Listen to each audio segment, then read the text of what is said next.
Hi students, आज आपका हमारे channel active classes for the science and maths में बहुत बहुत स्वागत है। हम इसके पहले 2 दिनों से परसेंटेज की क्लास पढ़ा रहे थे। उस पर आपको हमने कुछ फार्मूलाज दिया था।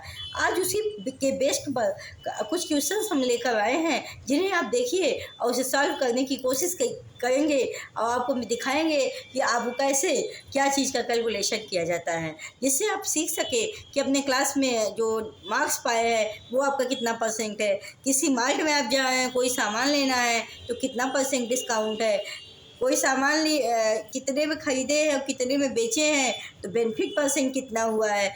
और इसके बाद भी सवाल कुछ परसेंटेज पे बहुत ज़्यादा सवाल है, जिसको हम कुछ आज डिस्कस करेंगे, कुछ कल भी डिस्कस करेंगे। अभी 2 दिन तक परसेंटेज की क्लास आपकी जारी रहेगी। तो आप देखिए, फर्स्ट क्वेश्चन पे आप नज़र दीजिए। लिखा हुआ है इफ़ ऑब्टेन मार्क्स इज़ 400। अगर मान लीजिए कि ऑब्टेन मार्क्स मतलब जो आपको मार्क्स मिला हुआ है, अगर 400 है इंटू 60, 600 में आप 400 मार्क्स पाए हैं, मतलब आपका टोटल मार्क्स जो था वो 600 था और ऑब्टेन मार्क्स 400 आपको गेन हुआ है। तो calculate the obtain percentage is class 10 in class 10। तो क्लास 10 में आपको ऑब्टेन परसेंटेज यहाँ पे निकालना है। कैसे निकालेंगे, देखिए इसका सलूशन। फार्मूला होता है परसेंटेज या मार्क्स परसेंटेज या obtained marks percentage is equal to obtained marks upon total marks into 100। Obtained marks आपको कितना मिला है, यहाँ पे 400, यहाँ पे ऊपर लिख दीजिए।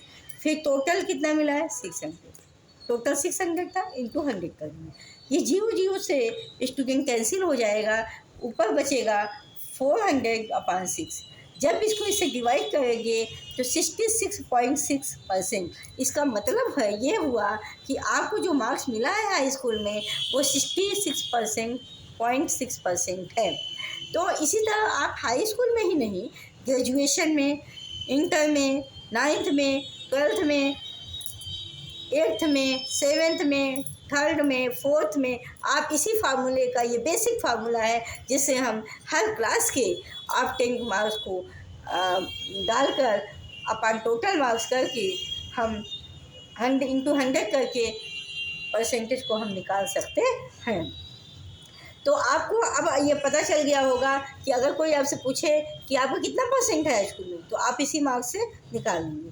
जब आप इसको बार बार इस फार्मूले पे सॉल्व करेंगे तो एक समय स्टूडेंट ऐसा आएगा जो कि आप देखकर ही बता देंगे कि हमने इतना परसेंट पाया है।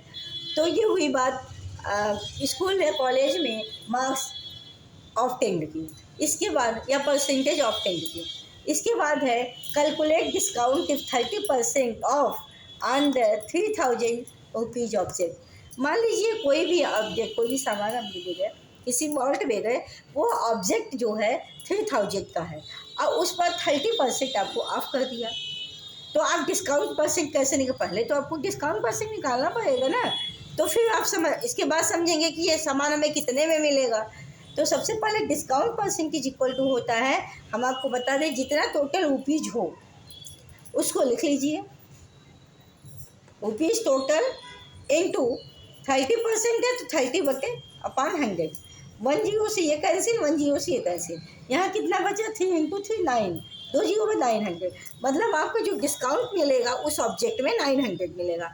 तो अब आप पूछेंगे हमको सामान कितने में मिलेगा, बस कुछ नहीं करना है, ये 3000 में 900 माइनस कर देंगे तो आपको समझ में आ जाएगा इस ऑब्जेक्ट को हमें ख़रीदने के लिए, जबकि इस पर 30% ऑफ है इस सामान पर, तो हमें कितना अमाउंट अब देना है, कितना में अमाउंट हमें मतलब शॉपकीपर को देना है। तो आप इसी में से इसको माइनस कर लेंगे तो आ जाएगा 2100 में वो सामान आप ले लेंगे। क्योंकि 900 डिस्काउंट है तो आपको उस सामान में क्या हो जाएगा कि इतने का डिस्काउंट है तो सामान आपको कम में परचेज हो जाएगी, क्योंकि उसकी मार्केट प्राइस तो यही थी ना, लेकिन ऑफर के कारण आपको इतने में मिली 2100 में। तो यही आप जानिए ये डिस्काउंट का इसी तरह निकाला जाता है। थर्ड पार्ट है calculate the percentage benefit. Percent benefit निकालिए। If any object is purchase in 500,000 and sell at 6,000। अगर आपने कोई सामान 5,000 में ख़रीद लिया, फिर आपको ये हुआ कि इसको सेल कर दें, तो आपने उसको सेल, हर आदमी सोचता है जितने में हम खरीदें उससे थोड़ा बढ़ा के ही बेचें, भले ही वो 80 रुपये ज़्यादा हो, 85 रुपये ज़्यादा, कुछ बेनिफिट तो हमें हो। लॉस में तो कोई नहीं चाहता, बहुत मजबूरी होती है तभी कोई लॉस में भी सेल करता है। तो मान लीजिए आपने किसी ऑब्जेक्ट को 5000 में ख़रीदा और आप उसको 6000 में किसी तरह सेल कर दिए, तो आपको ये बताइए जब 5000 में आप ख़रीदे और 6000 में बेचे तो आपको बेनिफिट हुआ कि लॉस हुआ? आपको बेनिफिट हुआ। अगर यही सामान आप 5000 में खरीद के 4000 में या 4050 में बेच देते तब आपको लॉस होता, तब आपको वहाँ पे लॉस परसेंटेज निकालना पड़ता। यहाँ पे आपको बेनिफिट हुआ है, 5000 का सामान 6000 में आपने बेचा है, तो percent benefit is equal to होता है, और percent benefit is equal to होता है न्यू वैल्यू। न्यू वैल्यू मतलब जितने में अभी आपने बेचा है माइनस ओल्ड वैल्यू, पहले जितने में ख़रीदा था 5000 अपन ओल्ड वैल्यू 6000 इंटू 100। अब ये जीरो जो है ये जीरो से कैंसिल हो जाएगा, यहाँ से इसको माइनस करेंगे 1000 आएगा, 1000 तो 60 आएगा, जीरो जीरो कैंसिल। अब 6 का 100 डिवाइडेशन जब भी होगा तो ये आ जाएगा स्टूडेंट 16.6%, 16.66% आएगा। तो आपको लाभ तो, आपको बेनिफिट तो 1000 रुपये का हुआ था, लेकिन हमें ये बताना है कि परसेंटेज बेनिफिट कितनी परसेंट बेनिफिट हुआ, तो 16.6% बेनिफिट हुआ। इसी तरह आप लॉस भी निकालते हैं और इसी तरह से आपको वो भी निकालना पड़ेगा। जैसे आप जनसंख्या निकालते हैं कि किसी शहर की जनसंख्या कितनी है, कितनी वृद्धि हुई, कितना इंक्रीमेंट हुआ, कितना डिक्रीज हुआ, ये सब भी निकालते हैं। इसके बेस पे हम और भी क्वेश्चन आपको कल लाएंगे परसेंटेज पर।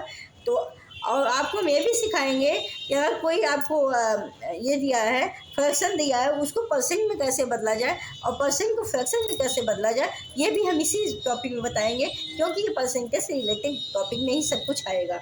तो आगे इस क्लास को जारी रखिए, कंटिन्यूटी बनाए रखिए। हम आपको इससे भी और अच्छे अच्छे क्वेश्चन बनाएंगे, इस पर हम विस्तार से जिक्र करेंगे। और ये क्लास आपको कैसी लगी, इसको लाइक सब्सक्राइब शेयर करना न भूलें। आप क्लास में कंटिन्यूटी बनाए रखें। Good afternoon, thank you so much, all the best, take care.